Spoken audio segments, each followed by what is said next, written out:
Would you like to own a home, start a business, provide seed money, or a good education for your children? The Pro Wealth Plan answers all of life's questions. This is Acquaye 9. She wants to be an engineer in future. Her parents, Mr. and Mrs. Hammond, plan to give her the best education but don't want to be unnecessarily burdened when she's ready for university in 10 years. Do you know how much it will cost Acquaye to go to a local private university or university abroad in the next 10 years? Acquaye's parents have signed up to a Pro Wealth Plan. They pay affordable monthly premiums that ensures they are able to fund Acquaye's university fees and living expenses. When she's ready for university, Prudential will pay the maturity benefit and her parents can enjoy free insurance cover for an additional 5 years. In the unfortunate event that her parents pass away, Prudential will pay over 200% of the sum assured, which is 100% immediately, 10% annually to keep Acquaye in her current school, and 100% at maturity for her chosen university. This means that Prudential Life has guaranteed Acquaye's education regardless of life's uncertainties. The Pro Wealth Plan also covers a spouse or partner up to the same sum assured.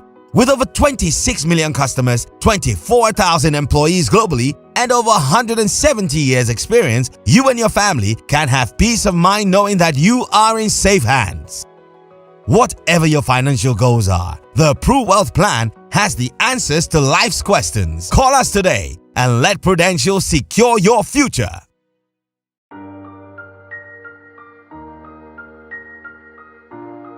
Ghana's youth are brimming with potential for the present and for the future. They want to succeed and achieve, yet there is a gap between what students learn in schools and what they need to know to succeed as adults. Ghana equips young Ghanaians with the tools to fill that gap, to accomplish their goals and to prepare for life as adults who can compete in the global economy. JA's programs focus on entrepreneurship, work readiness, and financial literacy. Our programs help youth understand the world of work and prepare them to make decisions about what they want to do with their futures, either as entrepreneurs who create jobs for themselves and others, or as employees who create and add value to their employers. Every year, over 200,000 young Ghanaians enter into the global job markets by design or by default. Ghana helps them by giving them options to pursue in order to secure their economic futures. Through programs like Job Shadows, students get a glimpse into professional workplaces by spending the day with professionals in their field of interest. JA's entrepreneurship programs equip young people with the knowledge and skills they need to start successful businesses. Programs like the Company Program are implemented in senior high schools, where students learn to work in teams to start and run a small business while they are in school. Our financial literacy programs teach students or children from as early as primary school age some very basic concepts about money, like earning, saving, budgeting, spending, banking, and even investing. We engage volunteers from the business community as key channels to deliver learning to our students. At JA Ghana, we believe in boundless potential of Ghana's youth. Good afternoon and welcome to the UK GCC Global Money Week 2021. It's about building financial resilience and staying healthy. We're looking at how we can enhance financial inclusion in the global world, from the young to the old. It's about staying healthy and taking care of your money. That is the theme of our program for this afternoon. How are we going about this? How do we ensure that in this era, on these times, financial inclusion is not affected?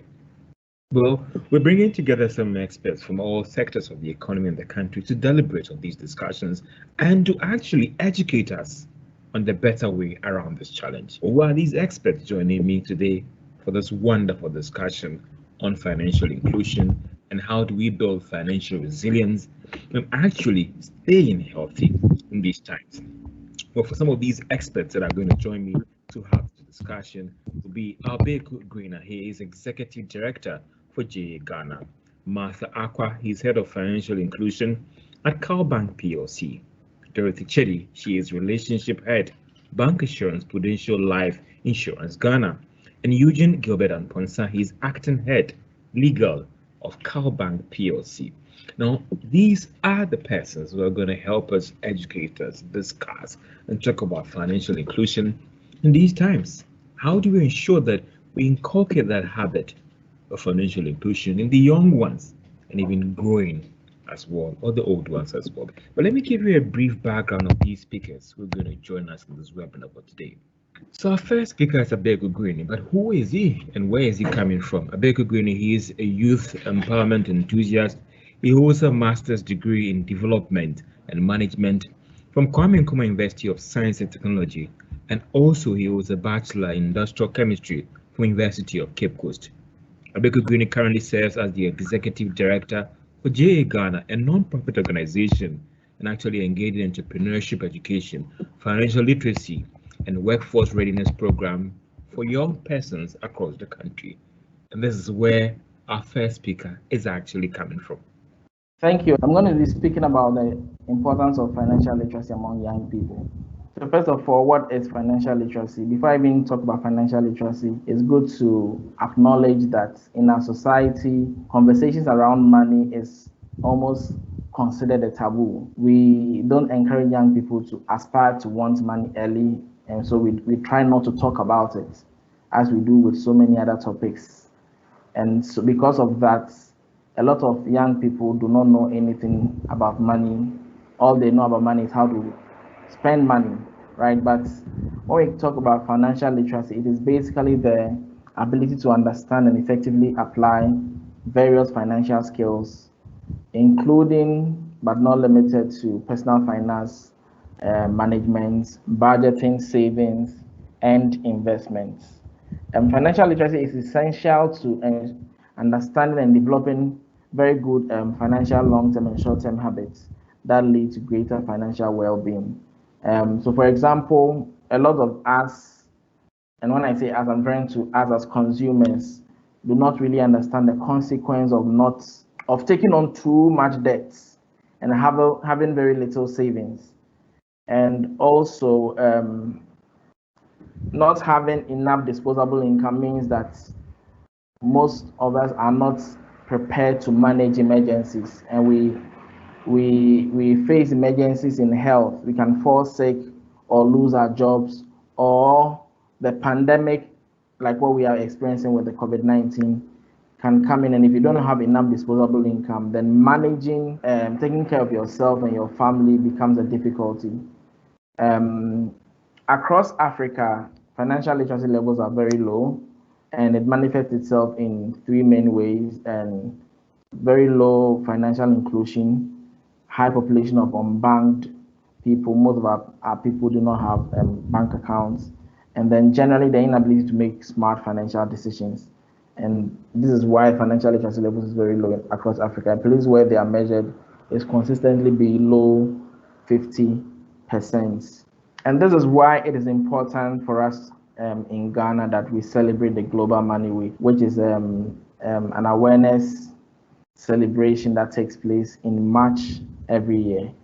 So Global Money Week is basically an awareness raising campaign on the importance of ensuring that young people are financially aware from a very young age, that they are acquiring the right knowledge and skills and attitude as well to be able to make sound financial decisions in the future.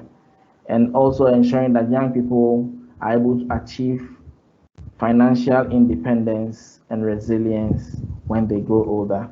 Global Money Week is observed in many parts of the world by government agencies and non-profit organizations and non-government organizations, businesses and other entities. And that is why we are celebrating Global Money Week in Ghana this week. The theme for this year's 2021's Global Money Week is take care of yourself, take care of your finances, or take care of your money. So that is why we are going to be speaking to other panel members on speaking about savings and investing and planning your estate, because all of these are going to help us to take care of ourselves and to stay safe, especially in times like this. How does financial literacy help in general? It helps people to achieve financial independence and stability early. Once people are financially literate, they're able to achieve financial independence, as in they're able to manage their finances well, manage their expenses, manage their debts, manage their investments well. And once you are financially literate, it means that you're able to manage your money efficiently, which also could mean that you can then achieve your goals easily and maximize your income or your profits. And when this happens, people will be prone to less financial mistakes.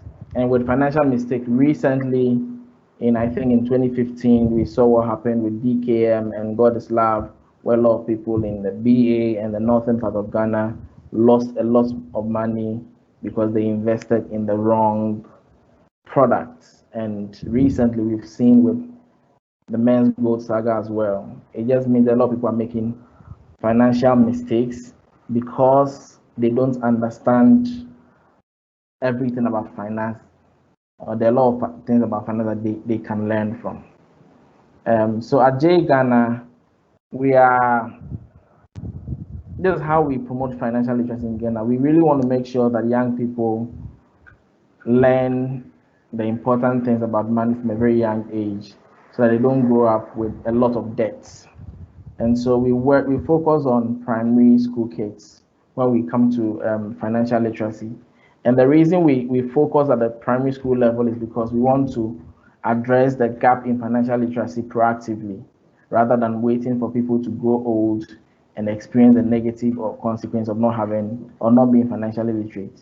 So instead of addressing it retroactively, we are trying to proactively address it. And it's also because young people develop habits from a young age, around 9 years. So it's important we address it at that level. We have had a partnership with Prudential Life Insurance and the Prudence Foundation since 2016, and we've reached more than 2,500 children with our financial literacy program called Chachin. And this financial literacy program is funded by Prudential. The program targets students in primary 4, and the concept that we teach them are basically these 4 concepts in earn, save, spend, and donate. The program uses comic strips, music videos, board games, and interactive and fun activity workbooks. And so the children enjoy it. It's fun for them, but at the same time, they also learn. We are delivering 2 models currently. One in schools, where we work closely with teachers to teach young people, and then we have a version online on Kahoot. So if you go to our Instagram account right now, the link in the bio has a sign up to the online version, and it's always running. So if you're a parent and you want to teach or expose your child or your ward to concepts around money, they can just take the online version, and it's just 2 30-minute sessions. So they could do the first 30 minutes and do the second one later, or run the whole 1 hour thing at a go. And I'm sure it will be very insightful for them. When students grow older, we introduce them to more complex concepts around money, such as insurance, banking, stocks, and investing. And why is it important that we teach financial literacy in schools? It's important because we are helping young people to understand or develop skills in budgeting, helping them to understand the difference between needs and wants, and how to prioritize what they spend their monies on. It helps them to become financially responsible adults. And when they are financially responsible adults, means that they're going to avoid a lot of debts. And they will also learn to save and also move their savings into investment. So it's not enough to just save money, but they also learn that once you accumulate money, you need to put it in investment so that your money works for you. It's an important skill for young people to learn. And once young people are financially literate, they'll be able to achieve financial independence early. A lot of people in our part of the world become financially stable after they reach mid-30s or close to 40.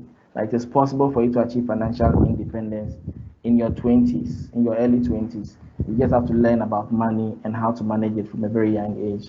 And once young people growing into becoming adults are financially literate and financially responsible adults, they'll be able to make contributions to the economy. They will not be liabilities for government to pay their pensions and unemployment benefits, but they rather contribute to the economy to make it better for everyone. Thank you very much. Thank you so much, Mr. Greene. That was a wonderful presentation. I'll say, listen, I'm so excited, understand me, about how critical financial inclusion is. And looking at his background as an engaging the young, you've seen or heard from his presentation, it was wonderful. And I am so excited that he has actually set the tone for a wonderful discussion this afternoon. It might be a good time for us to get to know our second speaker, Martha Acquaye. Martha Acquaye has 14 years of experience in retail and digital banking. She has worked with several reputable banks in the country and currently is the head of financial inclusion at CalBank Plc. Martha has a first degree in psychology and an MBA in marketing from the University of Ghana Business School, my alma mater at the Premier University. Martha, over to you. Thank you, George, for the introduction, and thank you to UKGCC for inviting CalBank to be part of the Global Money Week 2021. I'll be speaking on the topic, building financial resilience through financial literacy. With the topic, I would first want to talk about financial literacy, what it means when we say someone is financially literate. Financial literacy is basically the ability for one to understand and effectively use various financial skills. When we talk about various financial skills, we are looking at personal financial management. How, as an individual, are you managing your finances? How are you spending your income that you're generating? Also, are you budgeting for the income you're generating? Do you have a budget at all? Some of us just receive income with no budget. Are you budgeting? And then as part of financial literacy, how well are you saving out of the income you're generating? And out of your savings, are you investing part of your savings? So financial literacy actually encompasses all these 4 areas I've mentioned, and how knowledgeable an individual is in these areas. Financial literacy rate adults worldwide is currently estimated at 33%. And so you can see that there's still a huge gap between the number of people worldwide who are actually financially literate and the rate that is not literate financially. So there's still a huge gap that we need to close. Even coming down to our location, there's still a huge gap that we need to close. Why bother with financial literacy? So as an individual, why should you even be financially literate? I would say it's very critical. It is important to be financially literate because it helps you to understand how to manage your money, how to manage your income. Do you even understand the language of money? It is very critical to be able to have a good understanding of finances and to manage your money well. How are you managing your income? I did mention that it is important to be financially literate because then you know the areas to look at when you generate income. Where do you put your savings? What investment type should you actually put your money in, just to be sure you're going to get the right returns or good returns that will help you to survive in difficult times. When we start relating financial literacy to financial resilience, we'll see the need for one to actually be very well vested in financial matters and to make good decisions. When it comes to financial literacy, some of us have this notion that one needs to be matured or be an adult, in quotes, before gaining financial literacy or before being abreast with financial matters. But I would say no, it needs to start from a very young age. Early adoption in terms of financial literacy is key because that is how you equip the young generation to pick up good savings culture and then grow up with it. So as CalBank, we actually look at finances when it comes to children. We look at teens, we look at adults, and make sure that we are making good financial knowledge available to all this demographic in order for them to adopt good information on finances before they become adults, and then thereafter, so that they can actually plan better retirement as they age into seniorhood. Financial literacy is critical because until one has good knowledge in finances, it becomes difficult to build resilience. And you need to build financial resilience to prepare yourself for a rainy day. Every day is not Sunday. There are some difficult days where you need to actually make sure that you have prepared to survive in difficulty. I would mention COVID-19. COVID-19 has actually taught all of us to manage our finances better, because we had lockdown for a few weeks, and then a lot of people were struggling. You could see that the country was in crisis because of the lockdown and the impact on our finances. So financial resilience cannot be overemphasized. Let me ask us a good question. How resilient are you? Financially, how resilient are you? When we say someone is financially resilient, we are looking at an individual surviving 3 to 6 months in terms of expenses. Within that period, if hardship arises, hardship could actually, we can forget about COVID-19, but we can even look at hardship in the area of unexpected deaths in the family, in the area of lack of employment or redundancy. Suddenly you are not able to generate income like you used to do. Do you have enough savings to manage your expenses for 3 to 6 months and beyond? If you can do that, we would say you're financially resilient, or actually building a good foundation to survive longer term. To build financial resilience, one needs to plan. One needs to plan. You need to accumulate wealth. Accumulating wealth means whatever you are working on to generate income, you need to be able to save part of this income. You need to save so that when you reach retirement, you are able to survive.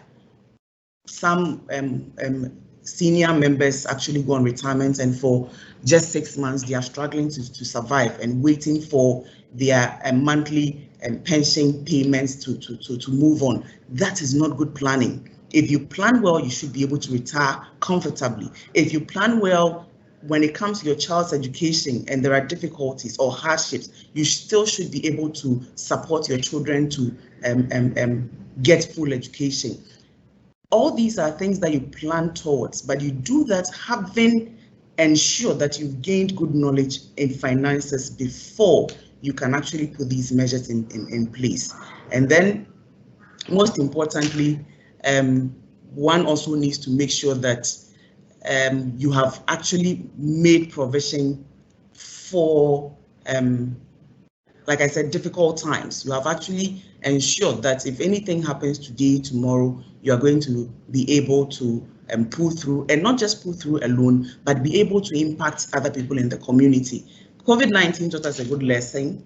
There were churches supporting church members. There were family members supporting other family members in difficulty. And all this was because people had planned ahead. People had the financial knowledge, and through that knowledge had built resilience for difficult times. Let me just use CalBank as a use case. As a bank, how are we also promoting financial literacy and building resilience in our customers? For CalBank, it is key. A customer's good growth is actually translates into the bank's good growth. Good for the customer means good for the bank. So as a bank, we look at products and services that we can offer to our customers, we can offer to prospects that would actually help them to build good financial foundation and also build resilience. Those are some of the things we look at. And for product offering, we have savings products, we have investment options, and then these are some of the things we introduce to make sure the customer is also building very good foundation to be resilient. So I did mention how we look at kits, and for the Kiddie Save account we offer, the teen account we offer. These are all services, products that we've introduced just to make sure that we are building our customer up. we are building our prospective customers up to be able to survive in difficult times. So later on, we'll share some of the savings and investment offerings that we have as a bank.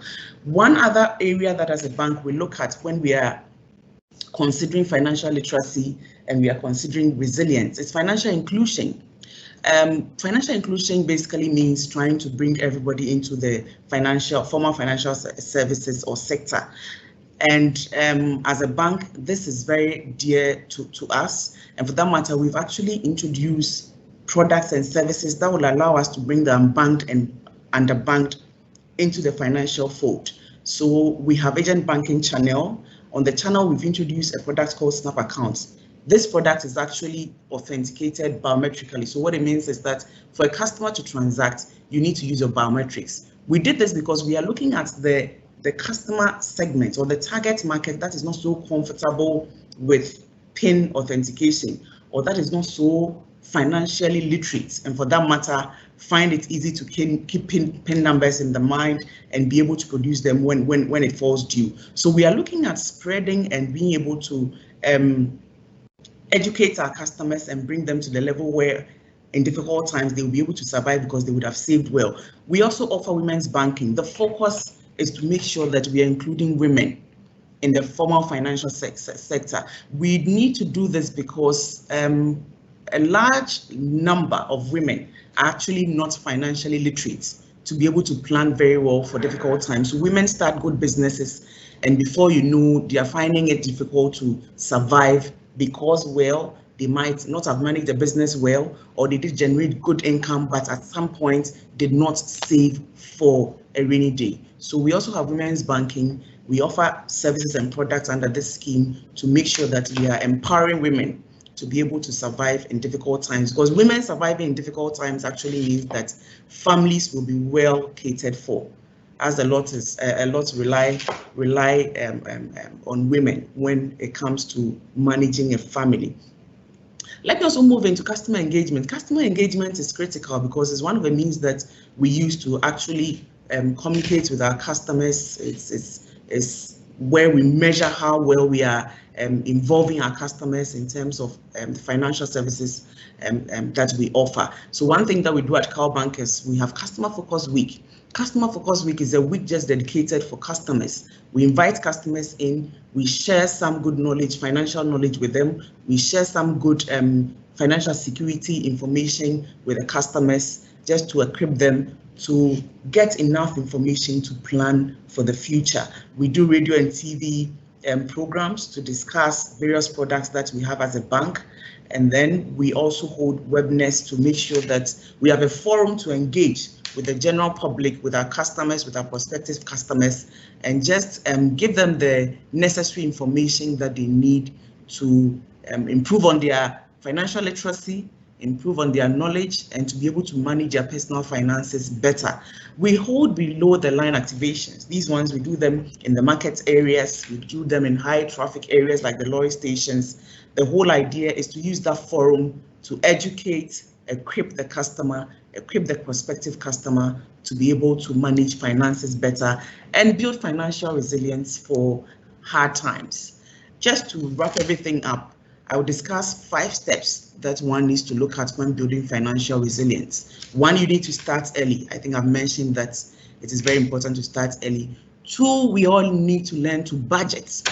Budgeting is important. You can't just be generating income and spending it without having any proper planning. Then we need to also build upon our knowledge. We need to look at products that we can use to help us to build our savings. We can look at target savings because that would also help you to plan towards a particular target or objective, like paying your war school fees. You can plan towards raising capital for a business, but gaining the necessary knowledge is critical. So any opportunity that we get and we can build on our knowledge in terms of finances, I would say we should take advantage of it. And then also, we need to prioritize our debt. It is important that we spend within our means. It's important not to overburden ourselves with debt that we cannot carry.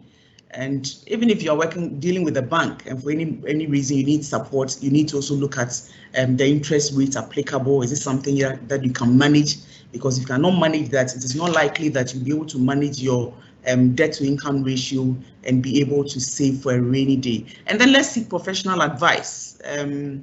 Knowledge is key, and there are people who have spent their time to learn and amass knowledge in terms of finances, and they're able to give better financial advice than we can do as individuals. So it is also important to seek financial advice in order to take the steps to build your resilience in terms of finances. Financial literacy is critical. It is very important in building financial resilience. And as individuals, as organizations, we need to put proper planning into our financial management. Thank you. Well, when someone is coming from the Premier University, you see in her presentation another wonderful, splendid presentation in terms of promoting financial inclusion. And she actually is with a bank that is also committed to promoting financial inclusion in the country. Thank you so much, Matt. And don't forget that you can follow us on our various social media handles, that is the UKGCC, on Twitter, on Instagram, and on Facebook. You can also send your questions, your concerns about how can you also contribute, or what should the regulators be doing in these times in our quest to promote financial inclusion in Ghana. Now let's move to our third speaker for the day, that is Dorothy Tsidi.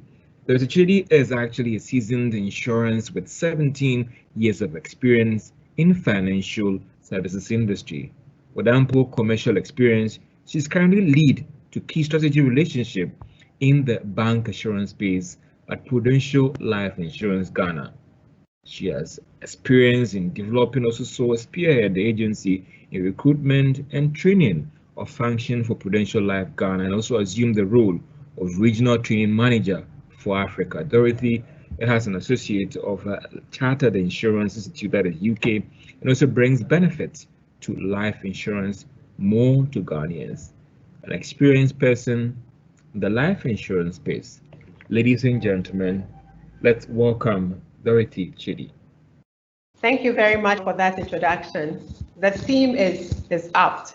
The need for us to take care of ourselves and also take care of our money. So our topic for this afternoon, the segment I'm handling, is insurance as a tool for financial resilience, for building financial resilience. I couldn't agree more with the need for us to digest a topic such as this at this time. Our income or our assets can be impacted by a tall list of events that happen just because we are alive, and those things are bound to happen. It's possible for someone to suffer a permanent disablement or a temporal disablement. It's possible for someone to suffer a critical illness like stroke, like a heart attack, like paralysis. And guys, these are not stuff we look out for. We don't invite them. They just happen. And the question is, how ready are we by the time that they happen? And when they happen, they stress us financially. Of course, there's the whole mental or emotional pain that goes with it. But when we are talking insurance or financial resilience, we are talking about how financially we are able to withstand such shocks as and when these shocks happen. Okay, so these events naturally present financial stress to individuals, to households. And that's where insurance becomes very relevant, because by its very nature, insurance is a risk transfer mechanism. Insurance is there to allow individuals, to allow groups of individuals to pass on their risk onto a scheme, an organized scheme for that matter. And for us in Prudential, that's what we do. We come to work every day to serve our clients. Why? Because we are carrying their risk and taking all the needed steps to ensure that when the risk strikes, Prudential is there to be able to pay them. Let me step back broadly and look at insurance without just zeroing in on Prudential. Broadly, insurance is a risk transfer mechanism. You can look at insurance as you're being able to buy peace of mind.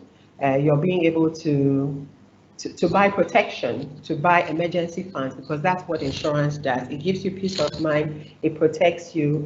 It provides emergency funds at the time when you need it the most.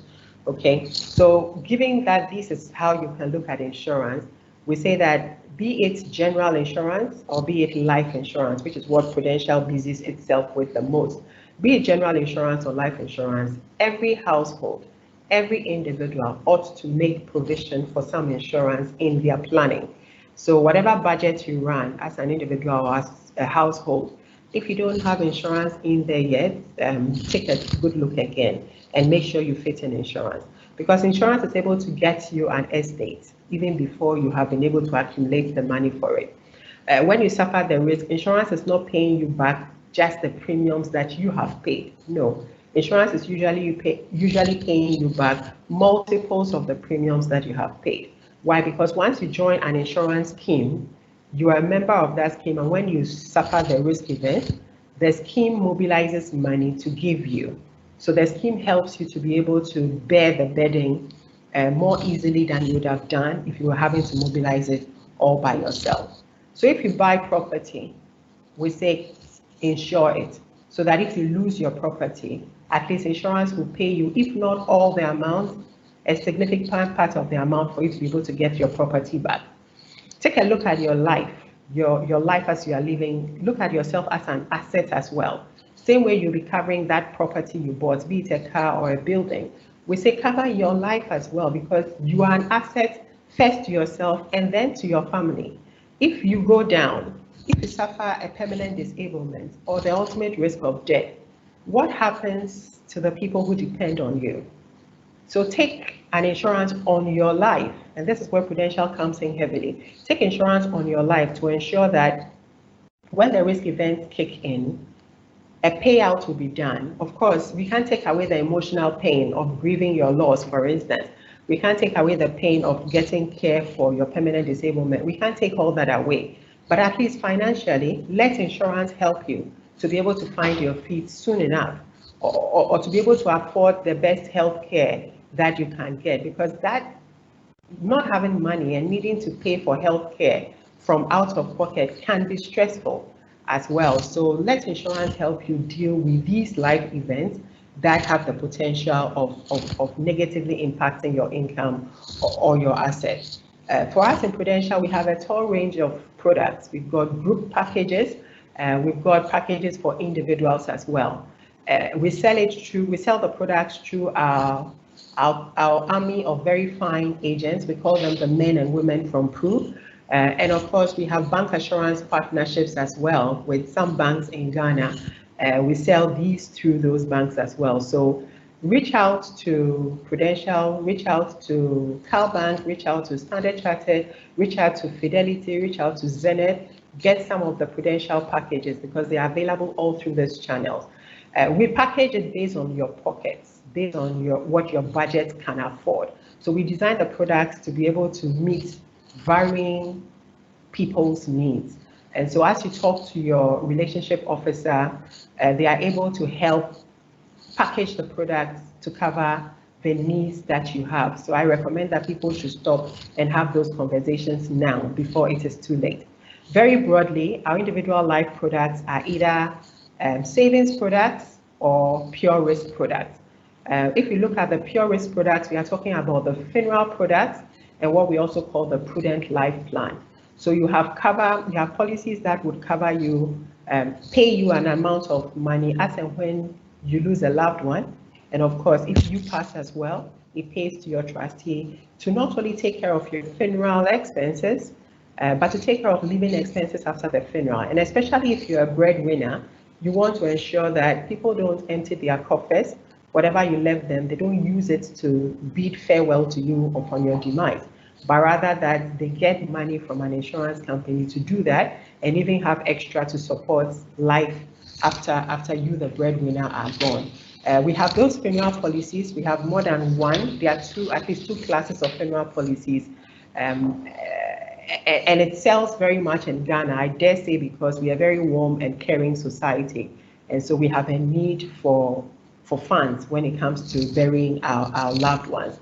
So funeral policies available. I must quickly touch on the fact that Prudential was the first, is the market leader in introducing the innovation of never lapsing feature in a product. Ordinarily, insurance policies would lapse if if you don't pay premiums regularly. But for the first time, we have introduced what we call the never lapse feature, which ensures that after you have paid for a year on the plan, subsequent to that, even if you miss premiums, whereas ordinarily in the market, you find your policy lapsing, Prudential guarantees that even if you miss premiums, you won't have your policy lapsing. Rather, we would pay you part benefit, a prorated part of the benefit. So you won't get the full benefit, but you get part because you paid part premium. It's surely better than you totally losing out completely under what we call the lapsing of policies. And don't get me wrong, lapsing is not a wrong thing. It's needed in insurance, and it's not for any reason. It's not for nothing that the regulator said no premium, no cover. You've heard that mantra, no premium, no cover. But Prudential has gone beyond that and has packaged this never lapse feature as a big benefit in our product.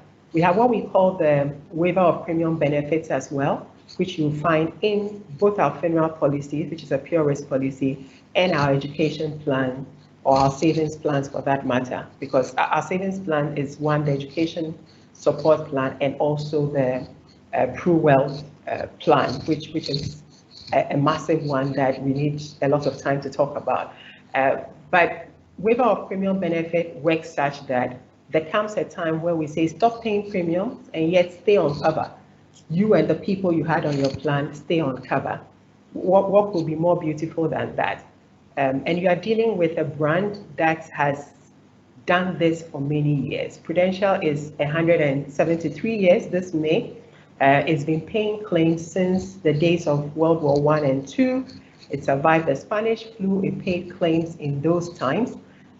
Surely surviving in this COVID era, paying claims still. And not just Prudential, we have a solid brand, and we make promises that our clients can vouch for, they can bank their entire hopes on. But what's more, we partner with banks worth their salt, who also are the face of us distributing this product, and who our clients can channel their claims also through. So you have institutions working jointly for the benefits of clients.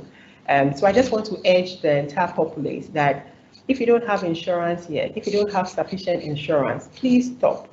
Think about it. In this day and time, you can't afford to not have sufficient insurance cover. Insurance gives you what you intend to save, not necessarily what you have saved. It's a smart thing to do. It's a very wise thing to do that. As you package your portfolio of investments, think about adding a number of insurance policies. Don't suffer these life events and then go totally shattered. No, you can deal with the emotional pain that we can't take away from you, but let us help you with the financial pain that comes with these stresses that come up in life. The benefits are enormous. 10 minutes is too short to dissect all that. Maybe during question time, I can handle in finer detail some of those questions. But my recommendation is speak to an agent from Prudential, speak to one of our agents from one of our bank partners. Let's package for you some insurance here and now. Let's do it before it is too late. As we live life, we can't rule out those events that would cause the shocks, but let's be prepared for them before they come. And insurance is dedicated to doing that. Prudential surely is your best bet when it comes to life insurance package. So let's talk soon. Thank you. Well, for those who have been in the insurance space, they actually know how to convince us and let us appreciate what insurance can also contribute when we talk about financial inclusion in the country. Let's move on to the last speaker, actually, Eugene Gilbert Amponsah. Eugene Amponsah is a lawyer with several years of experience in both banking and private legal practice. Prior to him joining CalBank Plc, he worked as a barrister and solicitor at the AB and David Africa, leading Africa law firm.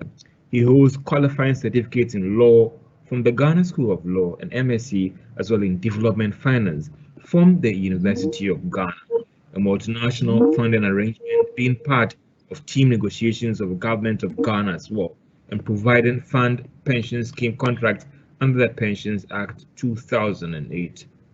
Over to you, Mr. Amponsah. Thank you very much, and I am very happy to be a part of this very important conversation about building financial resilience and ensuring more particularly that the wealth or the wealth that you're able to create during your investment life, it's able to trickle down and affect those that depend on you, more especially your children. Now, for my part particularly, we'll be looking at the topic ensuring financial security for loved ones and family, especially children, through planning your estate. And I'll be moving on to my slides. Now, very quickly, I will go on to the next, the very first page of my presentation. Now, there's an important question that we must ask ourselves. And that question is, who should plan their estate and why? Now, the answer to the very first question is a rather simple: you. Each one of us must take personal responsibility for putting together a plan for their estate. Now, it's important that having gone through, I would say, your working life, your career, putting together an investment strategy and employing all the strategies that the various speakers have spoken about in building a strong financial foundation or being financially resilient. It's important that you are the same person that takes steps to plan how ultimately the wealth that you have created would trickle down and most importantly affect or be beneficial to the children or to your children or any other person that depends on you. Now, before then, there are some quick fun facts that I want us to take us through when it comes to planning your estate. Now, the first is that you are not too young to plan your estate. Now, it's important that we acknowledge that you don't have to wait till you become as old as the happy couple on the right before you put plans in place to ensure that the wealth you have created would benefit anybody that depends on you, more especially your children. Now is the best time to start to think about planning your estate. Now, the second fun fact is that you don't have to be super rich to plan your estate. Now, it's important that we recognize that planning anything, and in this particular case, planning your estate takes some time, and you make the most benefit from your financial strategy if you plan immediately. Because of course we all know about the simple concept of the value of time value of money. If you start to plan today, then you can put together strategies that ensure that you maximize the benefits or the returns that you make on your investment, and likewise ultimately the benefits of the returns you have made would trickle down to those that depend on you. So you don't have to wait till you have made all the millions before you start to have a plan in place for how those who come after you would enjoy or would benefit from the wealth that you would have created during your working and investment life. Now, the third, well, not so fun fact is this, that you will not always be here to manage and enjoy your wealth, so you have to plan. Now, the simple point here is that, and of course it's a fact that we will not say live forever.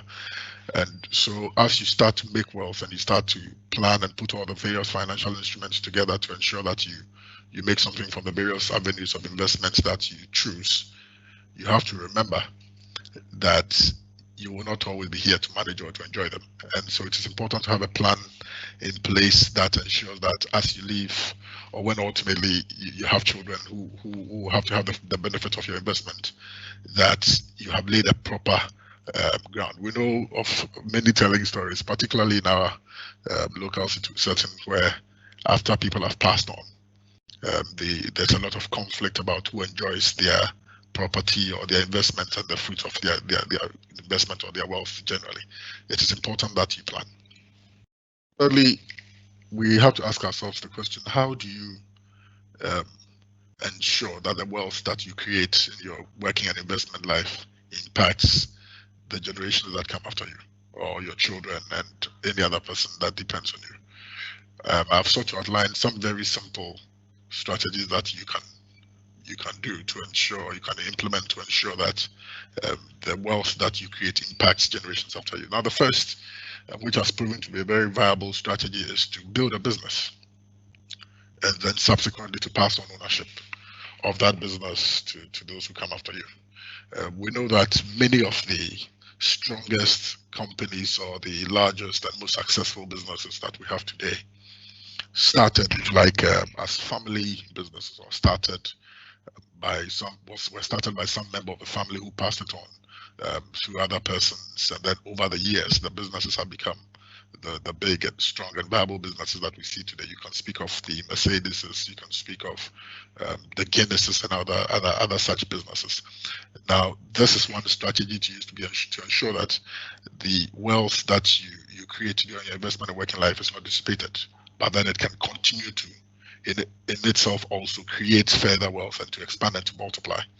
So that strategy is to build a business and then subsequently to give shareholding or some form of ownership to your children and all those that depend on you. Now, the second strategy that you can employ is, I call it to gift some of your wealth. Now, when I say gift some of your wealth, that is not to say that you go onto the streets and then simply become a good Samaritan and gift your wealth. What you can do, and if you listen to some of the products that, for example, CalBank offers, which is the kiddie safe products, that's a product, an investment product that you can gift to your children. Now, what that simply means is that even before you have children, or when you have very little children, you can set up an account, a kiddie safe account, build some investments, build some wealth over time, and then when your children or those dependents have reached an age of majority, or they become adults, or they reached a certain age that you have elected, you can gift on that investment or that wealth to them to give them a start in life. Okay, now the third strategy that you can employ, and this is largely related to a fourth that I'll speak about, is you can choose to create a trust.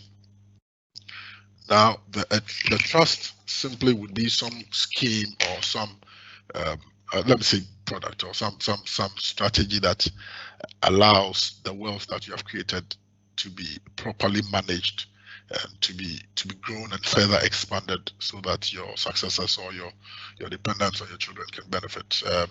We know of many people or many families that have created trusts, including educational trusts and some trusts for business that allow their children and their successors to have the full benefit of their wealth even after they have passed. Now, what this done also, of course, is to ensure that the wealth, the pot of wealth that you have created is not merely being dissipated, but that it is potentially, the proceeds are potentially being invested in other avenues or other areas, and that you are building and expanding your wealth.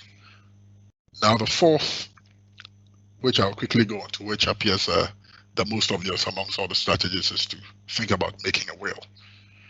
Now, in our part of the world, we are not too keen about the conversations regarding making wills, and it will surprise you to find out that some of the, I would say, the guiltiest culprits are lawyers who end up helping to make wills. When the conversation about making a will comes up, we see it as some form of evil or some bad luck. But it is important that generally as young people or as anybody in the investment, member of the investment public looking to grow their wealth, you start to think about how you pass all of those on, how you pass on your assets, how you pass on your property to your successors, your dependents, and your children. It is quite common knowledge to find that after some very wealthy people have passed, there's a lot of conflict or confusion about who should succeed them or who should enjoy one part of their property or some aspect of the assets that they gathered in their working life when they were alive. It's important that we clean up properly before we make a final exit, because certainly making that final exit is one of the most certain things. But you don't want to leave a situation where after you have left, there's a lot of conflict about who should enjoy a certain property, because in as much as there's legislation or statute that regulates how property of people who have died without making a will is to be divided, Sometimes, depending on the cultural setting of the family, there can still be some conflict. So it's important that as people that are starting to invest, or people that are already in investment, we think ultimately about making that final step, or taking the final step of making a will. The question is, when must you start to plan? Time is ticking, and when we say that life is short, it's a very true statement. It's important that we think about planning our estates, and it's important that we start to plan now. Very much for your time. So that was Mr. Amponsah. He's executive committee member of the Ghana chapter of the Africa Bar Association as well, and that was actually our last speaker.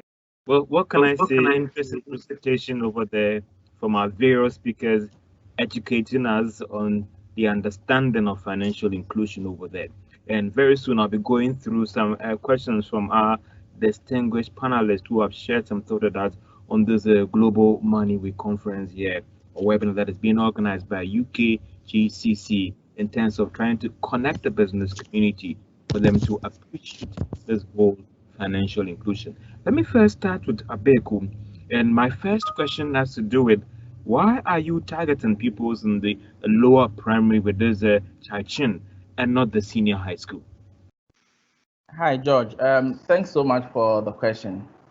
So it's important that we understand that we have formative years as individuals. So we start picking up habits from a very young age.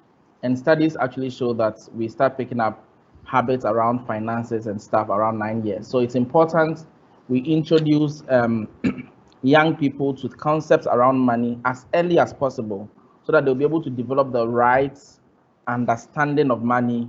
They'll develop the right attitudes towards it.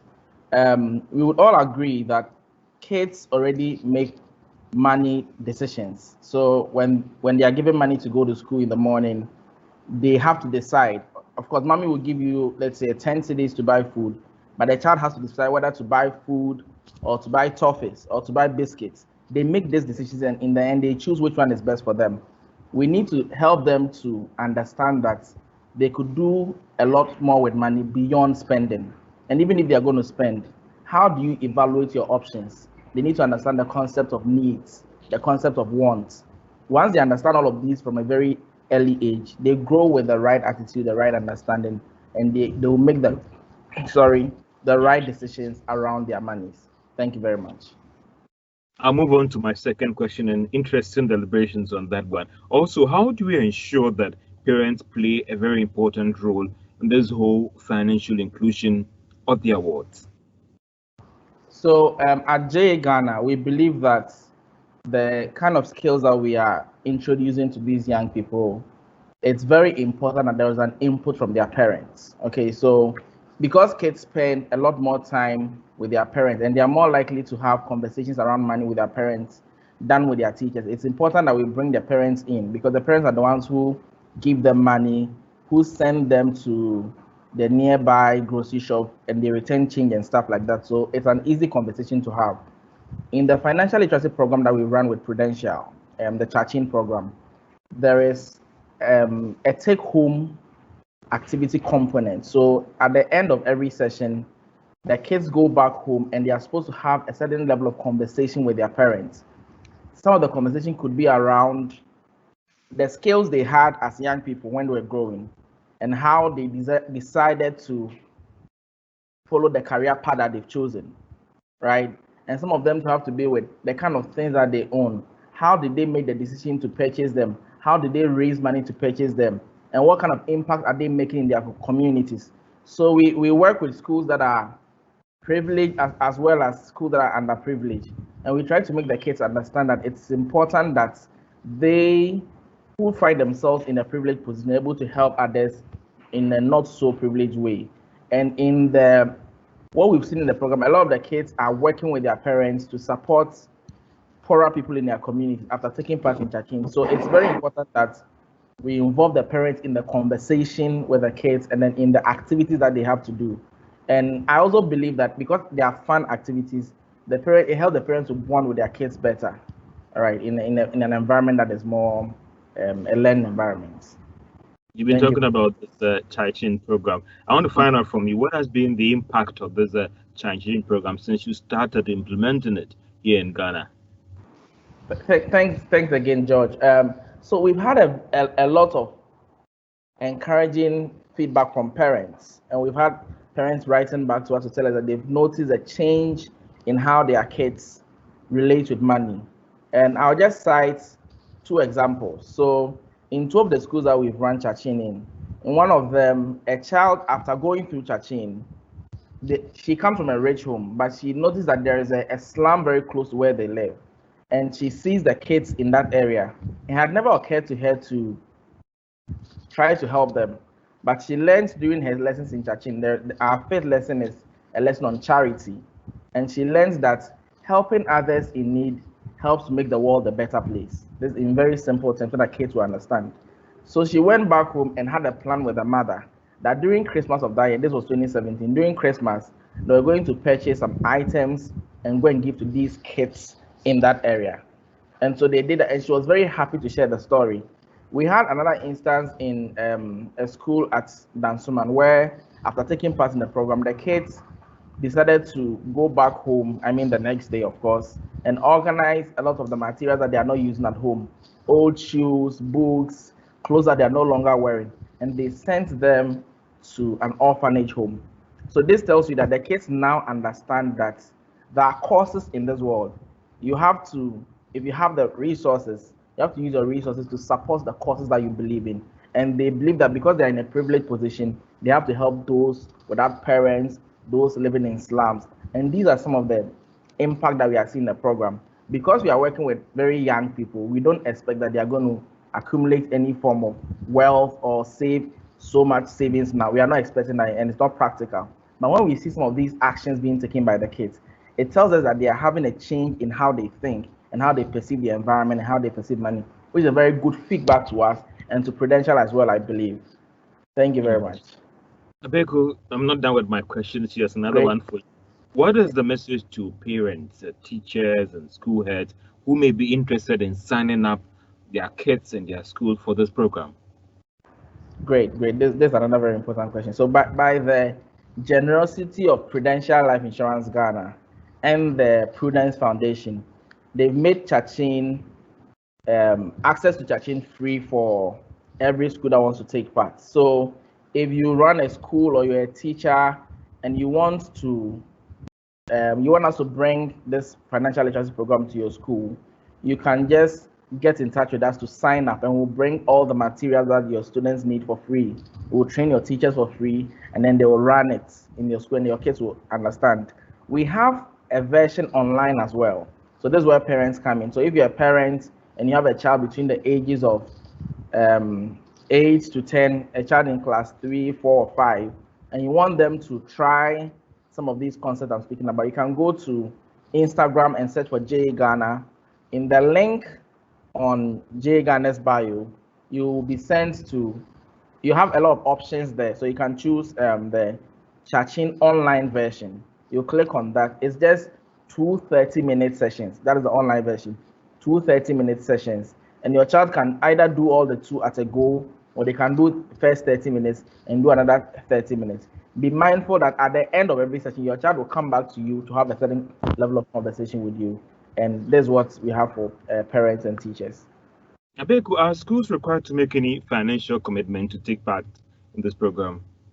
It's completely free. Prudential, by the grace of Prudential, everything is free in this case. So any school in any part of the country, let me also emphasize that in any part of the country, in the past years, we've kind of zeroed in on Accra and Tema, but now this year we are moving to every part in Ghana. So if you are even in Nyankpala or Boku and you are watching us and you want us to bring Chachin to your school, reach out to us. You can find us on all the social media. Just search for JA Ghana and reach out to us, and we'll get in touch with you and make arrangements to bring the program to you and train your teachers to run it. Abeiku, thank you so much. Interesting in the deliberations, and I believe that more people are indeed going to sign up to this program. Let me now move to Madam Martha Acquaye as well, and let's talk about that financial inclusion has any impact on building strong financial resilience. That is our theme for this whole money market conference or webinar. Sorry. Thank you, George, for the question. So let me answer by saying yes. Financial inclusion is very critical in building resilience. How do you build resilience? I did earlier on mention the fact that to build resilience, you need to improve upon financial literacy. Currently in the country, financial inclusion rate is estimated at 58%, means there's about 42% we need to work on including in the financial sector.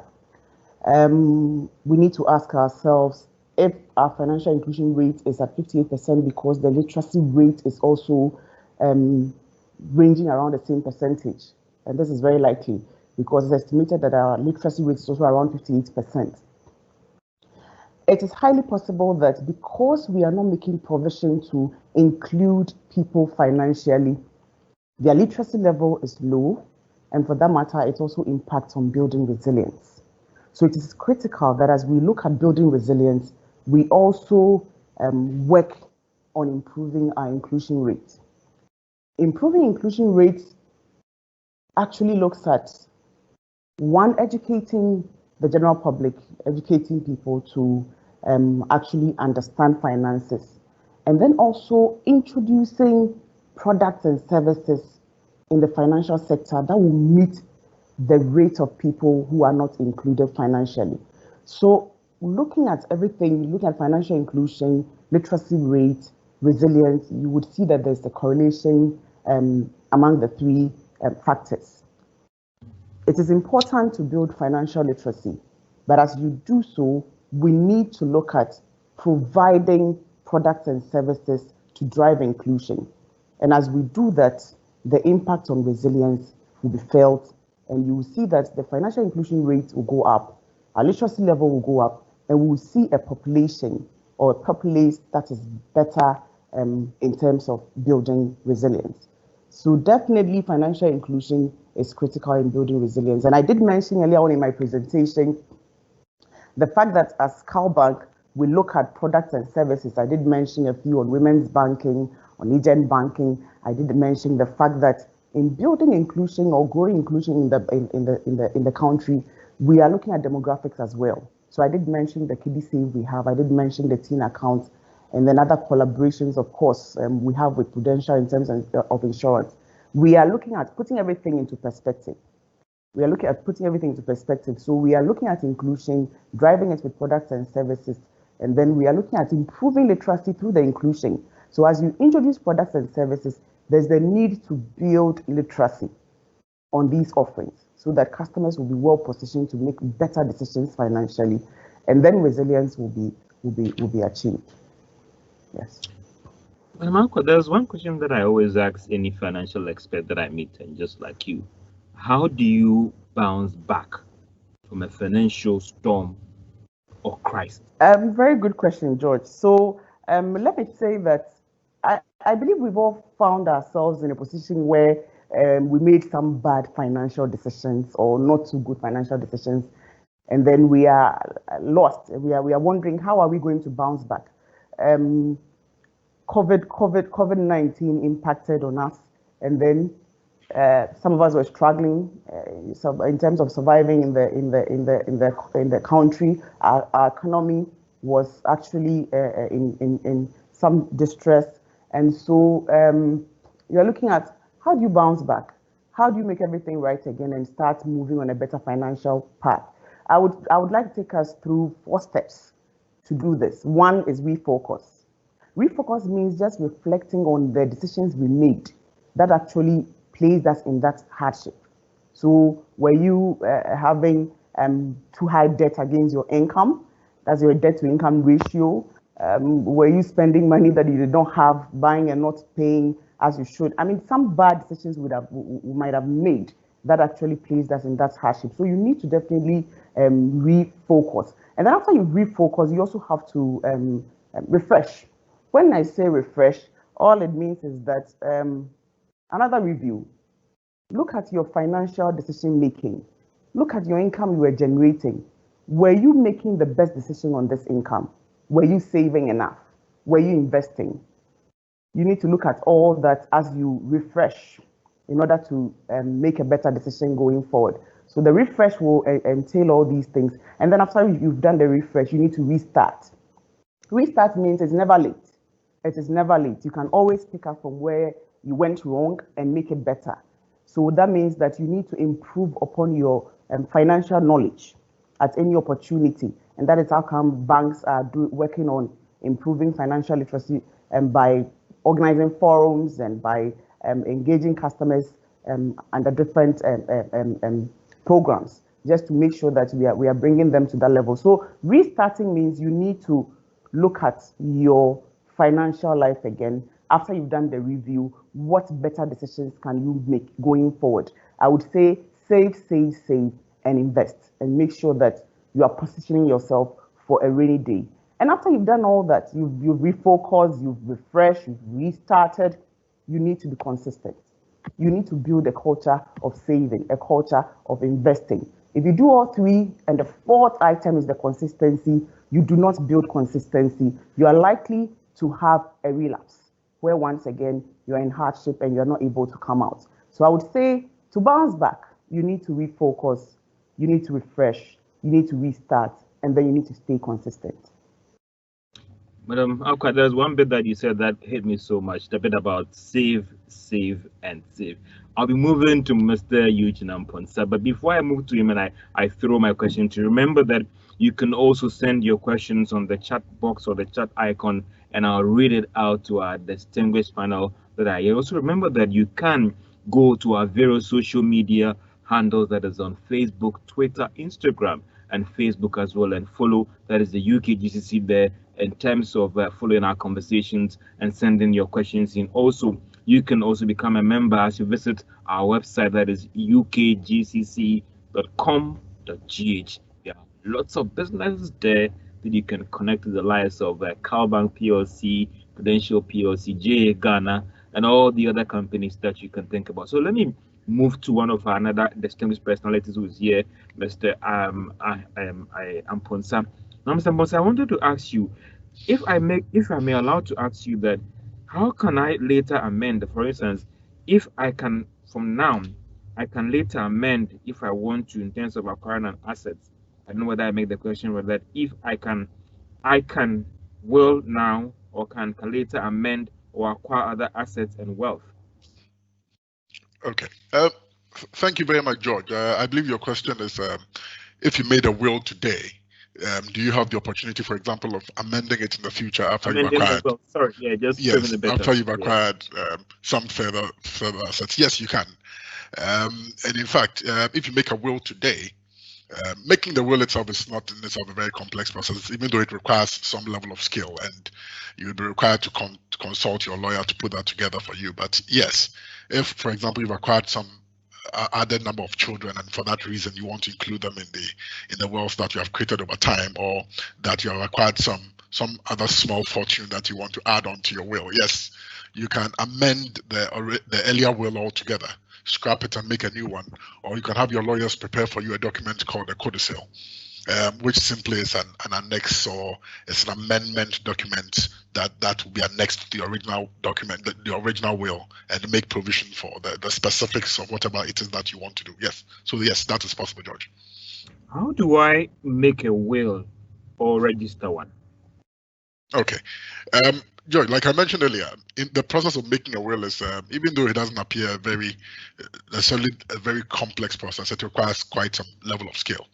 And all that you're required to do is to call up your lawyer and say that, lawyer, I've acquired a small fortune, or a large fortune, if that is your lot. And for that reason, I want to cater for those that will come after me, and I want to put a plan together to plan my estate. Your lawyer may ask you to simply put together a small list of the assets that you are looking to give out, that you have acquired, and tell him to whom you want to give these assets.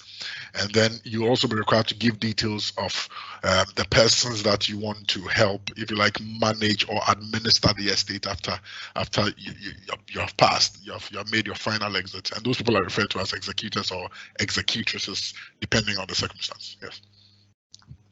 Let me also get back to this question. If I have more children later in my life, can I amend my will to add them to it?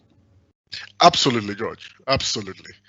You can make an amendment to your will at any time, either to include new beneficiaries. Now, the people that will enjoy your wealth under your will are referred to as the beneficiaries under the will. So yes, if you've acquired, or God has been gracious and you've added on to your children, yes, you can amend your will to include the new children and to make adequate provision for them. Yes. Thank you, Mr. Amponsah. I'm done with the legal brain. I'll be getting to Madam Dorothy, but let's also get into our live chat space. And remember that you can precede your question with your name. So wherever you're sending your question from, maybe George from here, let us know. Let me start with the first question on our chat space here. It says the question to CalBank Plc. I'm interested in opening a bank account, but the application form is in PDF format. Why can't the same be for the one that I can be actually populated online, actually put online with supporting documents and everything? So if I get from that person saying that he or she is having problems in working on the document that is online, so can anything be done about it? Thank you, George, for the question. So let me just direct this customer to our app. The CalBank app actually allows you to populate fields needed to open an account, actually attach your ID, and then automatically an account is open for you. So the customer need not download necessarily the PDF document and then complete the form and then submit. You can always do that using our app and an account will be opened. Like I did mention earlier on, we are looking at including everyone in the financial sector. So we've made provision for different target markets. That's how come we still have the PDF document for those who want to print out and complete and send. But just download the CalBank app, go onto account opening menu, and then put in all the fields, attach your ID, and account will be instantly opened for the customer. Madam Tsidi, this question goes to you. It says, which insurance policy would you recommend, although I am mainly living abroad? It looks like someone living abroad wants to connect to Prudential PLC. What insurance policy are you going to recommend to this person? Thanks, George, for that question. So at any stage in your life, there are insurance policies that would match your needs. So I would love to hear some more what stage in life the person is, i.e. Is he the breadwinner, for instance? Has he got any children? Has he got parents who are alive that he can consider insuring? So broadly, I would like to know a little more about the individual to recommend which product or which products the person can take. Given the specific person who asked this question lives abroad, I'll be quick to caution that currently, per the permissions we have to sell, we are selling to people who ordinarily are residing in Ghana. So at this stage, the individual life products that we have on offer now would not extend to persons who are living outside Ghana at this point. We require that they should be ordinarily residing in Ghana at the time of the purchase. That does not ban them from traveling out subsequently, but at the point of purchase would require that the person be residing in Ghana to be able to get the Prudential Life Ghana product that we currently have on offer.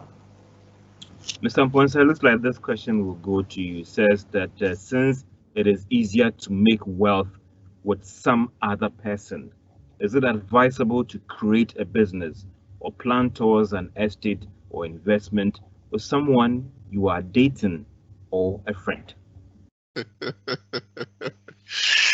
Thank you very much, George.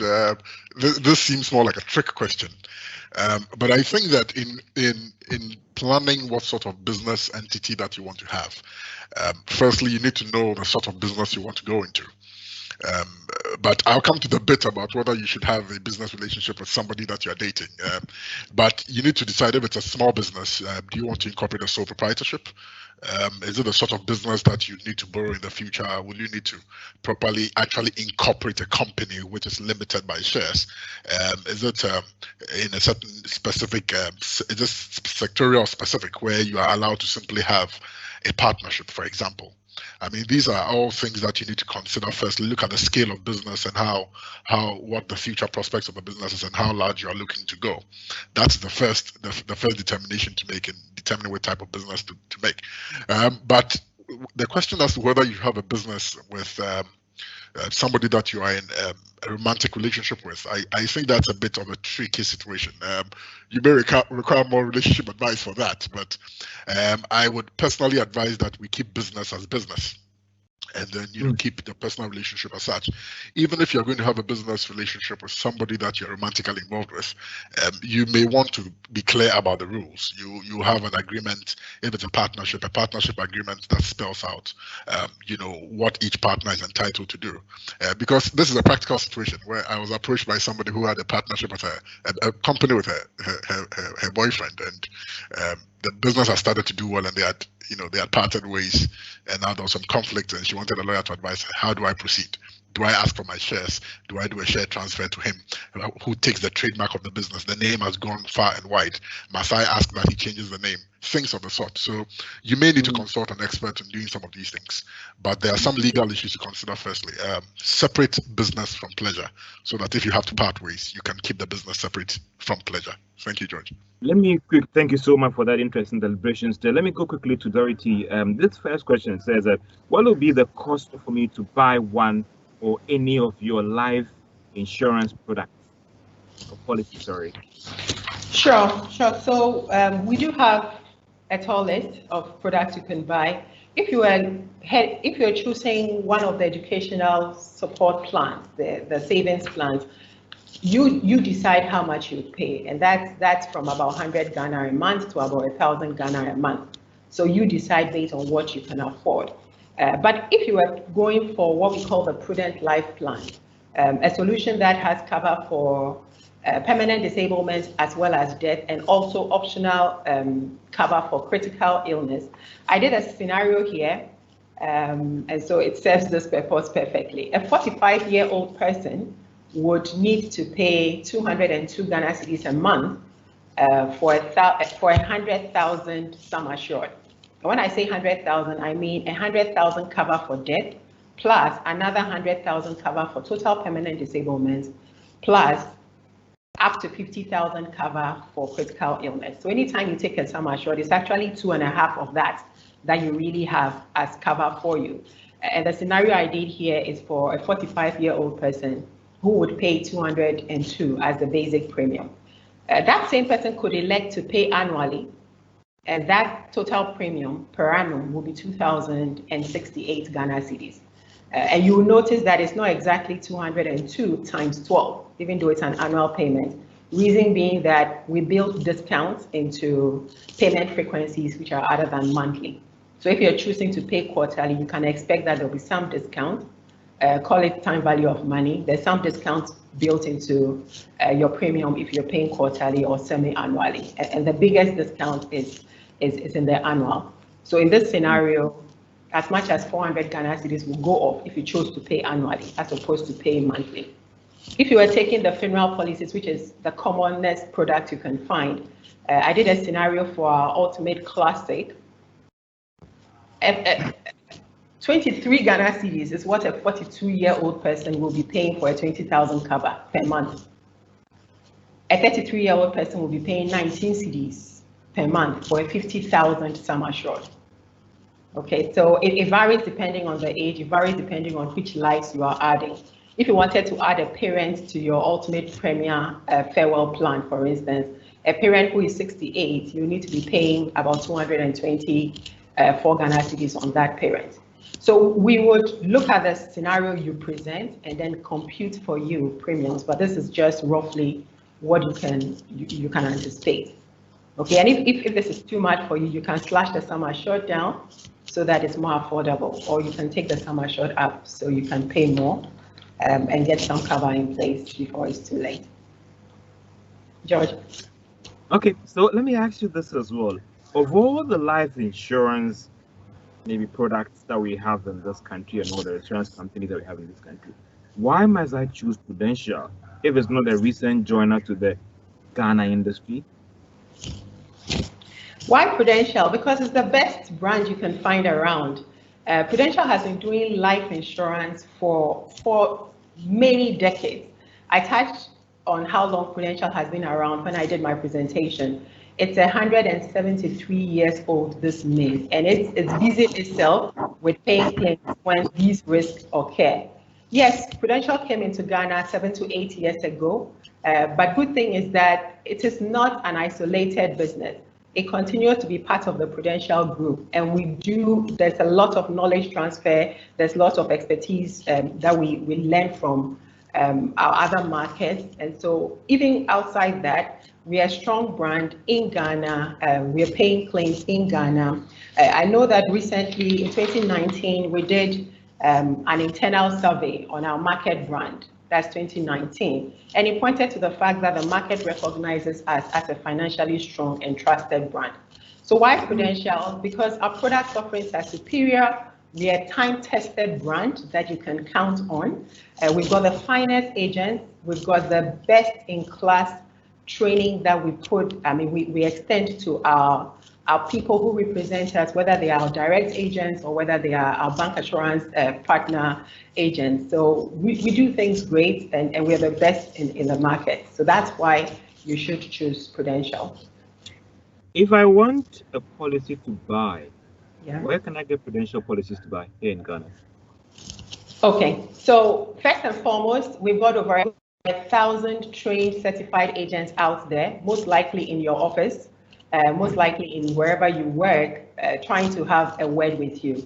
Please lend them a listening ear. So from our agents, step one, and also from our bank assurance partners. So we do have 4 bank assurance partners in Ghana currently. Surely CalBank is one of them. CalBank has 20 plus branches across the country. Any of these branches you enter, you would find Prudential products and advisors, trained advisors there that would sell to you. Same way, Standard Chartered, all the branches from the north to the south, all branches of Standard Chartered, you can find Prudential products to buy from there. And Fidelity, the 70 plus branches that Fidelity has across the country, each branch has a certified bank assurance rep who would be there to advise you and help you go on cover. And same for Zenith Bank as well. So you can get it through our agents, our Prudential agents, or through our corporate agents, which are these banks. There are various outlets. You can get our policies to buy through these channels. And surely you can walk into any of our branches if you prefer that. We'll be happy to serve you if you walked into any of our branches to buy directly from us as well. Let me wrap you up with one last question. One question that is coming also from a live chat Q&A box. It says that Prudential Insurance, please, do you have any working relationship with any of the UK insurance companies? So Prudential Life Insurance Ghana is originally British. It started in London. Okay, today we are bigger in Asia and increasingly becoming big in Africa, but we are a UK brand. Okay, so internally we talk, we exchange ideas with all our markets across the globe. So if they ask if we have a relationship, I'm not sure what they mean by that. I don't know if they mean relationship with other insurance companies in the UK. But what I can say to this question is that Prudential has links to the UK. We are originally British. Our roots. Eugene touched on starting a company and passing on the ownership. Today we are here in Ghana talking as Prudential Life Insurance Ghana because sometime in May 1840 thereabout, some people started a venture in the UK, which today has grown to many markets, including Africa, Ghana being the first stop of the 8 African markets we currently have. So that to that extent, yes, we have some relations with the UK. Well, this is a webinar organized by the UK GCC, as the Global Money webinar, actually talking about financial inclusion. It's about staying healthy, staying strong, and actually protecting your money as well. Remember, you can send your questions via the live chat box for us to ask our distinguished personalities who are here sharing some thought with us. Remember, you can also follow the UK GCC on Instagram, on Twitter, on Facebook, and also on the other various social media handles as well. And you can also send your concerns and questions via the live chat if to us to ask our panelists across there. Remember that you can also go to our website, that is the website of the UK GCC, that is www.ukgcc.com.gh for all your questions as well. And let me come back to you, Abeiku, as well. And in terms of going forward, how do we ensure that financial inclusion comes to stay in terms of catching them young, some would say? So thanks, George, for this final opportunity. I believe that parents and teachers, educational institutions must always look for opportunities to expose their children to as much information about money as possible. The whole essence of going to school, getting to know all the things that we are learning in mathematics, in social studies, in science, is so that when we grow up, we'll be able to manage the resources at our disposal, be able to be part of a productive workforce and take care of ourselves and our families. And it's going to revolve around money eventually. So why don't we start exposing them to it right on from the early age? So parents should take advantage of every opportunity available to them, especially for opportunities like what I spoke about with Churching, which is actually free of charge. You don't lose anything for taking part in this. Sign up and be part of it. Let your kids learn as much as possible. Don't see it as a taboo. Don't think that when they get to know about money, they'll become greedy. I believe that every parent would prefer that they would have more wealthy kids in the future than poor ones. So instead of worrying about them becoming greedy, expose them to it and manage it, teach them the right and teach them about values as well. Once they have values and they have the knowledge, they'll know how to blend the two. And so I will also urge school authorities to reach out to JA Ghana. Sorry, I mentioned during my presentation that we have a link on our Instagram page. Just go to the link. It has links to several programs that we run. There are different forms, sign-up forms that you can sign to be part of any of the programs. Or you can send a simple email to info@jaghana.org. Info@jaghana is JA and then Ghana, GHANA.org. And we'll be happy to get somebody to talk to you and then send our program to you. Thank you very much.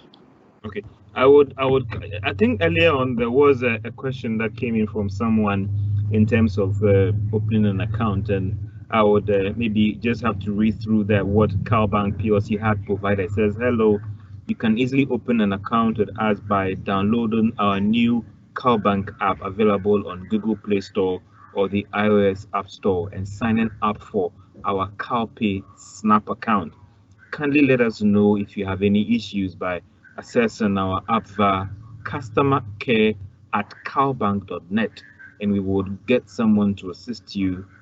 Thank you. I hope, Madam Acquaye, I got it right in terms of connecting in this era of COVID and virtual. Any other thing that you want to add in terms of people who want to see how they can connect virtually as you talk about financial inclusion?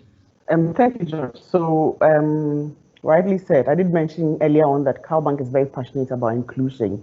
So we've looked at demographics and we've looked at means of including through convenience. And this we are doing through digital channels. So I did mention that to open accounts, you don't need to download a PDF. You can easily download our app and open an account. And one thing we've done is after you've opened the account, you need to transact. We're not looking at a customer necessarily walking to the banking hall to do a transaction. So we have channels available to transact. We have the USSD service, *771#. You can dial that on your phone, even if you are using a YAM phone, and you are able to actually conduct your transactions on the phone without coming to the branch. And on the app, apart from opening an account, you are able to do transfers. You're able to buy airtime. You're able to pay bills. These are all services we've made available conveniently on mobile device, just so the customer need not travel to the banking hall to do a transaction. In driving inclusion, we've also set up the agent banking channel. We have about 200 agents across the country now, still counting. And what we are doing is that these agents are just in your neighborhood. So to transact, once again, you need not come to necessarily a CalBank branch. You can look for one of these agent locations and transact. We are looking at building inclusion and touching base with the regions that we are not even covered. And that is how come downloading our app is critical, signing on to our USSD service is critical wherever you are in order to be able to enjoy banking services. So these are more what we're doing at CalBank, and for us, inclusion is critical in actually improving literacy and then also building resilience in our customers and prospective ones as well. Well, they say good things don't last in terms of a good program like this. All too soon, we have to draw our curtain down on this whole Global Money Week as in building financial resilience and staying healthy. I would ask all the panel, I'll start with Abeiku first, to share their final words for us here and even our participants that are joining us through the various platforms following this discussion. Abeiku, your final words. Thank you, George. So my final words is to parents, to school owners, to school administrators. Reach out to us and sign up for our programs. I just want to add that at Ghana, we don't only run financial literacy programs. So there's a pathway for young people. We focus on certain skills from a young age, and then we upgrade them into skills in entrepreneurship, how to start a business, how to run a business, and also introduce them to soft skills that will help them to succeed at the workplace. So whichever level of school you manage, whether it's a senior high school, a junior high school, a primary school, just reach out to Ghana, and there's a program at Ghana that will benefit your students, and they don't have to pay anything for it. Thank you very much. Madam Dorothy? Sure. So George, my last words would be that insurance is true. Insurance is time-tested. It delivers value. And through this session, we've shared a lot of life, what you can call knowledge. Knowledge is power, but we need people to take a step. Beyond acquiring the knowledge, take a step, reach out, grab insurance so that it will be there for you when the time comes, because insurance is true and it does come in very handy when the shocks come up. Thank you. Mr. Amponsah? All right, George, my final words are this. Do not wait. Put your mind to it, put pen to paper, and start to plan today. Those are my final words, George. Madam Acquaye, financial inclusion expert on financial. Let me let you have the last words. Thank you, George. So I would say to the general public that CalBank is the bank that is thinking of you, the customer, thinking of you, the prospect. And in building resilience, we have made provision in terms of products and services for customers to use in order to be fine on a rainy day. So as you think of a bank to partner with, as you build resilience, think of CalBank and note that we've gone so far, you do not need to reach us traditionally, but we have a lot of digital channels you can actually ride on to build a relationship with us. Download our app, sign on to our USSD, use our agent channels, our over 100 ATMs, and you have a relationship with CalBank without necessarily physically being here. That is where we've gotten to, and our doors are open to all customers and prospective ones.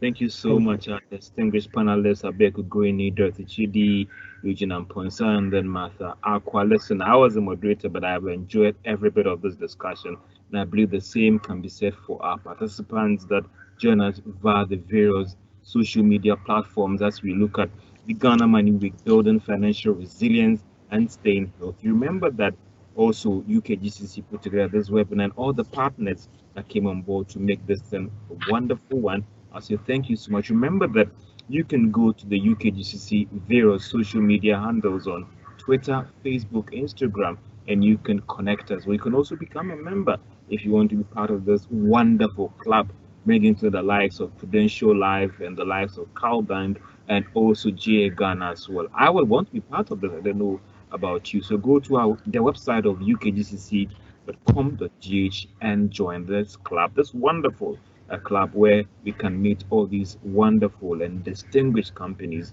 like CalBank Plc and Prudential Life. My name is George Wiafe, and I've been your moderator together with the team here. Have a wonderful day. And Greene, is it junior achievement? Okay, I was a junior achievement in Presec Legon, so fantastic. It's good that was good. We now use the name JA, but it's junior achievement. It's good you brought that up. Maybe some people would have missed that. Thank you very much. Thank you so much, all our speakers. I appreciate it. And thank you, CalBank. Thank you, Prudential Bank. Prudential Life PLC. Thank you so much. And have a great day. And I know that we'll continue this discussion again on how to enhance financial inclusion in Ghana, with CalBank and Prudential taking the lead role. Thank you so much. We're going to end. Thank you. Thank you. Thank you to our audience. Thank Thank you. you.